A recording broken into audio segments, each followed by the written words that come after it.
Hi friends, welcome to our channel. Brahmamudi serial next ఎపిసోడ్లో ఏం జరగబోతోందో ఈ వీడియోలో చూసి తెలుసుకుందాం.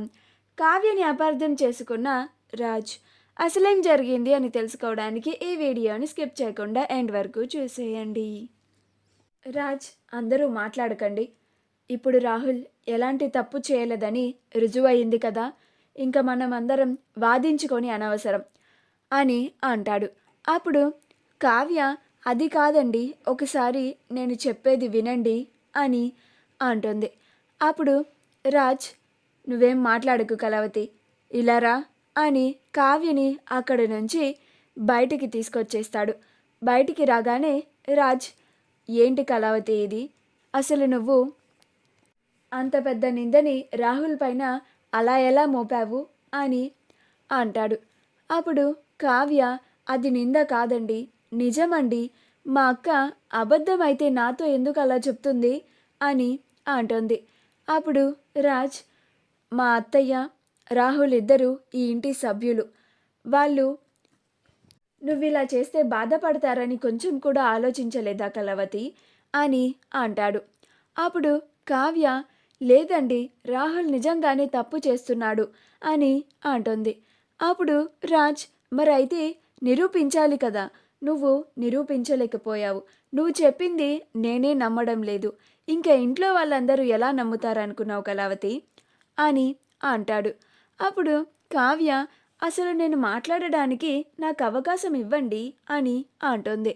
అప్పుడు రాజ్, ఇక చాలా ఆపు కళావతి, నీకోసం నేను నా కుటుంబం సభ్యులని వదులుకోలేను అని అంటాడు. అప్పుడు కావ్య, అంత మాట అంటున్నారేంటండి, నేనేమీ పరాయిదాన్ని కాదు, మీ భార్యని అని అంటుంది. అప్పుడు రాజ్, నా భార్యవైతే నా కుటుంబం అందరం కలిసి ఉండేలాగా చేయాలి, ఇలా మన కుటుంబంలో గొడవలు వచ్చేలాగా ప్రవర్తించకూడదు కళావతి, నాకు అస్సలు నచ్చదు అని అంటాడు. అప్పుడు కావ్య, నేను ఇప్పటి వరకు ఈ ఇంట్లో ఏం చేసినా, దేని గురించి మాట్లాడినా కానీ అది అందరూ బాగుండాలి, అందరూ సంతోషంగా ఉండాలి అని చేశాను. మరీ ముఖ్యంగా ఇది నా అత్తగారి ఇల్లు కూడా, నా అత్తగారి ఇంటి పరువు పోకూడదనే చేశాను, మీరు నన్ను ఇలా అపార్థం చేసుకుంటున్నారు అని అంటుంది.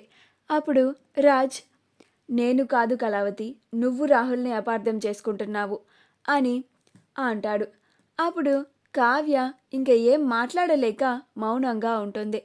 అప్పుడు రాజ్, ఇంకొకసారి ఇలాంటి పనులు చేయకు కళావతి, ప్రతి దాంట్లో తలదూర్చొద్దు అని చెప్తూనే ఉన్నా కానీ నువ్వు అన్నిట్లో తలదూర్చి ఇంట్లో సమస్యలు పుట్టుకొచ్చేలా చేస్తున్నావు అని అంటాడు. అప్పుడు కావ్య, మీరు ఇలా వాళ్ళని సపోర్ట్ చేస్తున్నారు కాబట్టే వాళ్ళు అలా ఉన్నారు అని అంటుంది. అప్పుడు రాజ్, నువ్వు దేని గురించైనా మాట్లాడితే దానికి తగిన సాక్ష్యాలు ఉంటేనే నువ్వు దాని గురించి మాట్లాడు కళావతి అని అంటాడు. అప్పుడు కావ్య అలానే మౌనంగా ఉంటుంది. రాజ్ ఇంకా అక్కడి నుంచి వెళ్ళిపోతాడు. అప్పుడు కావ్య, ఈ రాహుల్ రుద్రాణిలు మధ్యలో ఏదో మరమ్మత్తు చేసి ఆ ఫైల్ని మార్చేసి వాళ్ళిద్దరినీ ఫూల్స్ని చేశారని ఆలోచిస్తూ ఉంటుంది. ఆ రాహుల్ని ఎలాగైనా సరే నిజంగా తప్పు చేస్తున్నాడని నిరూపించాలి అని అనుకుంటూ ఉంటుంది. అప్పుడే స్వప్న వస్తుంది. అప్పుడు కావ్య, ఏంటక్క ఇది, ఇలా జరిగింది అని అంటుంది. అప్పుడు స్వప్న, అవును కావ్య, ఆ రాహుల్ ఆ ఫైల్ని మార్చేశాడు, ఎలాగైనా సరే రాహుల్ మార్చిన ఫైల్ని వెతికి పట్టుకొని అప్పుడు అందరి ముందు బయట పెట్టాలి, అప్పుడు కానీ రాహుల్ చేసే పని అందరికీ అర్థం కాదు, అప్పుడు అందరూ నమ్ముతారు అని అంటుంది. అప్పుడు కావ్య, అవునక్క అని అంటుంది. నువ్వు వెంటనే ఆ ఫైల్ని వెతికే పనిలో ఉండు అని అంటుంది. అప్పుడు స్వప్న, అలాగే కావ్య అని అంటుంది. రుద్రాణి రాహుల్ ఇద్దరూ సక్సెస్ఫుల్గా కావ్య స్వప్నలని అందరి ముందు పిచ్చోళ్ళని చేశారని చాలా పండగగా చేసుకుంటూ ఉంటారు, చాలా సంతోషంగా ఉంటారు. మరీ ముఖ్యంగా వాళ్ళు అనుకున్నట్లుగా రాజ్కి కావ్య పైన అపార్థం కలిగేలాగా చేశారు అని చాలా సంతోషపడుతూ ఉంటారు. అలా సంతోషంలో ఇద్దరు హైఫై ఇచ్చుకుంటూ ఉంటారు. అది స్వప్న చూస్తుంది. అప్పుడు స్వప్న వీళ్ళిదంతా కావాలనే చేశారా అని వీళ్ళ సంగతి చెప్తాను, టైం వచ్చినప్పుడు అంతకంతకి దెబ్బ కొడతాను అని అనుకొని అక్కడి నుంచి వెళ్ళిపోతుంది. కాసేపు ఆగిన తర్వాత స్వప్న కావ్య దగ్గరికి వచ్చి, కావ్య, ఇవాళ డాక్టర్ అపాయింట్మెంట్ ఉంది, హాస్పిటల్కి వెళ్దాందా అని అంటుంది. అప్పుడు కావ్య, అలాగే అక్క, సరే పద వెళ్దాం అని అంటుంది. అలా కావ్య స్వప్నల ఇద్దరు హాస్పిటల్కి కారులో బయలుదేరుతారు. ఈలోగా మధ్యలో కారు ఆగిపోతుంది. అప్పుడు కావ్య, ఏమైంది డ్రైవర్ అని అంటుంది. అప్పుడు డ్రైవర్, చూస్తానుండండమ్మా అని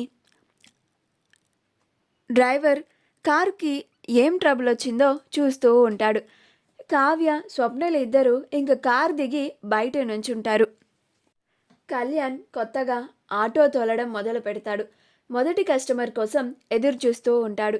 ఆటోకి దండం పెట్టుకొని దేవుడికి కూడా దండం పెట్టుకొని, మొదటి కస్టమర్ మంచి చేయి అయి ఉండేలాగా చూడు తల్లి, ఒక మంచి మనసు వచ్చి నాకు మంచి బోని కలిగేలాగా చెయ్యి అని అనుకుంటాడు. స్వప్న, కావ్య, మనం త్వరగా ఆటోలో అయినా హాస్పిటల్కి వెళ్ళిపోదామా, లేట్ అవుతుంది కదా అని అంటుంది. అప్పుడు కావ్య, అలాగే అక్క, సరే ఆటోలో వెళ్దాం పదా అని అంటుంది. అలాగా స్వప్న, ఎదురుగానే ఆటో ఉంది కదా, దాంట్లో వెళ్ళిపోదాం అని అంటుంది. అలా ఆటో వెనుక ఉన్న కోట్ని చూసి, ఇదేంటే రేపటి కోసం అని ప్రింట్ చేయించారు, వీడెవడో మన కవిలానే ఉన్నట్టున్నాడే అని అంటుంది. అప్పుడు కావ్య, అవునక్క అని వాళ్ళిద్దరూ సరదాగా నవ్వుకుంటూ ఉంటారు. సరే పద, ఇద్దరం వెళ్ళి ఆ ఆటోలో హాస్పిటల్కి వెళ్ళిపోదాం అని అనుకొని ఇద్దరు నడుచుకుంటూ వస్తూ ఉంటారు. కళ్యాణ్ మిర్రర్లో నుంచి కావ్య స్వప్నలని చూస్తూ ఉంటాడు. ఇదేంటి, మొదటి బోని మా వదిన స్వప్నలేనా, నేను వీళ్ళకి ఆటో తోలుతున్నట్లుగా తెలియకూడదు అని వాళ్ళిద్దరూ ఆటో దగ్గరికి వచ్చేలోగా కళ్యాణ్ మొహానికి కర్చీఫ్ని కట్టేసుకుంటాడు. కావ్య స్వప్నలు ఇద్దరు ఆటో దగ్గరికి వస్తారు. స్వప్న, ఇదేంటి మొహానికి కర్చీఫ్ కట్టుకుంటున్నావేంటయ్యా నువ్వు అని అంటుంది. అప్పుడు కళ్యాణ్, నాకు కొంచెం డస్ట్ ఎలర్జీ లేండి, అందుకని కర్చీఫ్ కట్టుకున్నాను అని అంటాడు.